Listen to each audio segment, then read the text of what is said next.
It's Hicks, 5-minute picks, week 4. 3-2 against the spread last week, 9-6 so far through 3 weeks.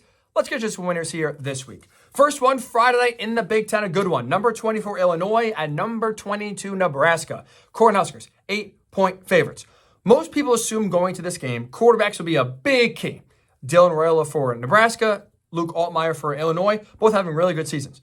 They're not going to be the game changers, though.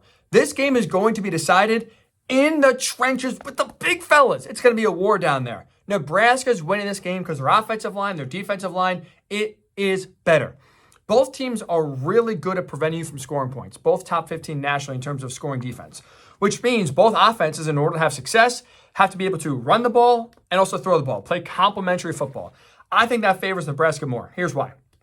Cornhuskers' defensive line is one of the best units in all of college football. They are going to wreak havoc on this offensive line for Illinois, have Luke Altmaier under pressure, I think really suffocate this run game, make Illinois one-dimensional, which will make it tough for them. Conversely, on the flip side, the Cornhuskers O-line is good. They'll be able to get a push up front.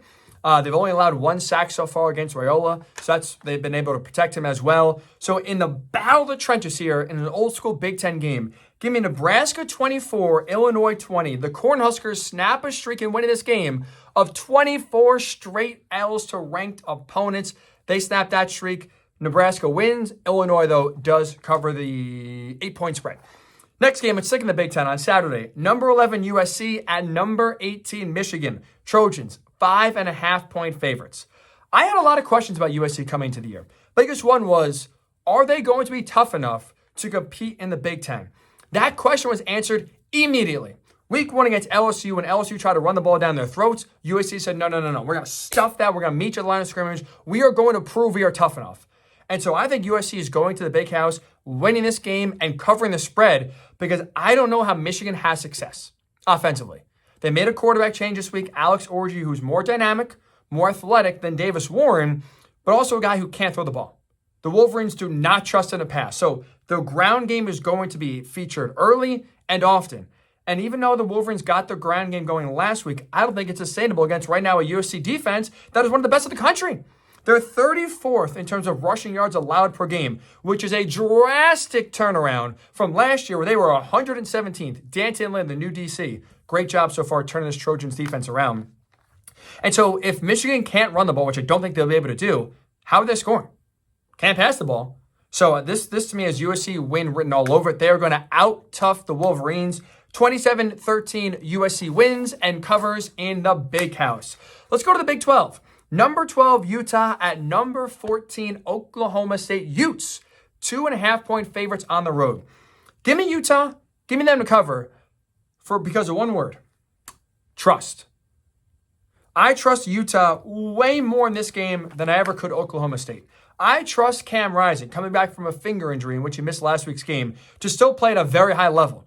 I trust Utah's defensive line specifically, to continue to put the clamps on this Oklahoma State running game that despite having Ollie Gordon back and all 5 offensive linemen back from last year, they are just 105th in the country in rushing. How is that possible? They've not been able to get it going. I don't think they'll get that run game started this week. And I trust this Utah secondary to limit this prolific passing attack the Pokes have with Alan Bowman at quarterback and all these good receivers. Give me Utah in this game. 27-17, they take down the Pokes and cover the spread. Finally, a great one in the SEC. Number 6, Tennessee, and number 15, Oklahoma. 2 big storylines here. Number 1, Vols, 7-point favorites on the road. First time OU is a home dog of a touchdown or more since 1998. Historic. Number 2, though, the bigger storyline. Josh Heupel revenge game. Former Sooners national title winning quarterback, former OC before he was fired a decade ago. Most people say revenge is a dish best served cold.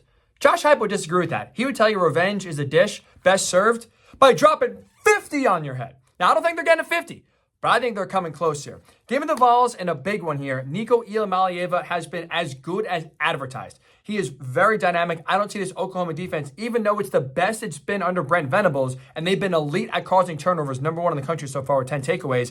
I don't think they're slowing down this Vols offense. And even if they do, I don't think right now this offense for Oklahoma, led by Jackson Arnold, is good enough to keep up. He's been very shaky so far. Give me Vols 38-17, a romp in Norman.